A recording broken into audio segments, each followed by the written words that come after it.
CY party అధినేత బోడె రామచంద్ర యాదవ్ చేపట్టిన BC ధర్మదీక్ష 4వ రోజున తీవ్ర ఉద్రిక్తతల మధ్య ముగిసింది. 4 రోజులుగా నిరాహారంగా ఉన్న ఆయన ఆరోగ్యం అత్యంత విషమంగా మారడంతో వైద్యులు, వివిధ రాజకీయ పార్టీల నాయకులు, బీసీ కాపు సంఘాల పెద్దల నుంచి తీవ్ర ఒత్తిడి రావడంతో ఆయన తన దీక్షను విరమించారు. అయితే ఇది కేవలం విరామం మాత్రమేనని, బీసీల హక్కుల సాధన కోసం తన పోరాటం ఇకపై ధర్మ యుద్ధంగా కొనసాగుతుందని ఆయన స్పష్టం చేశారు.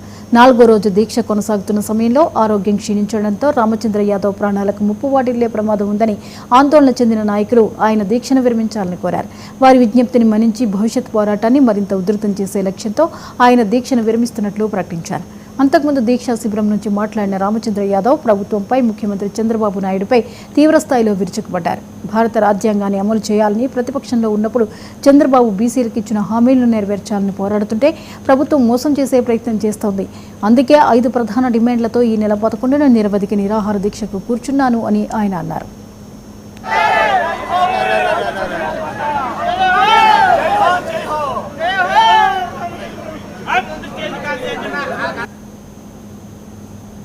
ఆంధ్రప్రదేశ్ రాష్ట్రంలో ఆ మహనీయుడు రచించిన భారత రాజ్యాంగాన్ని అమలు చేయడానికి బీసీవై పార్టీ కృషి చేస్తుందని తెలియజేస్తూ, ప్రతిపక్షంలో ఉన్నప్పుడు ప్రస్తుత ముఖ్యమంత్రి చంద్రబాబు నాయుడు గారు బీసీలకు ఇచ్చిన హామీలను నెరవేర్చమని అనేక రకాలుగా పోరాటం చేస్తున్నా స్పందించకుండా గతంలో లాగే మోసం చేసి వంచే ప్రయత్నం చేస్తున్నారు. కాబట్టి గత 11వ తేదీన బీసీ ధర్మదీక్ష పేరుతో 5 ప్రధాన డిమాండ్లను ప్రభుత్వం ముందుంచి నిరవధిక నిరాహార దీక్షకు కూర్చున్నాను.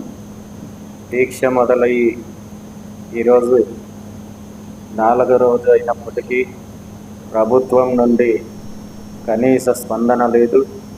అదేవిధంగా బీసీలకు సంబంధించిన న్యాయపరమైన డిమాండ్లను పరిష్కారం కోసం చేస్తున్న ఈ పోరాటానికి ప్రతిపక్షం అని చెప్పుకునే జగన్మోహన్ రెడ్డి గారు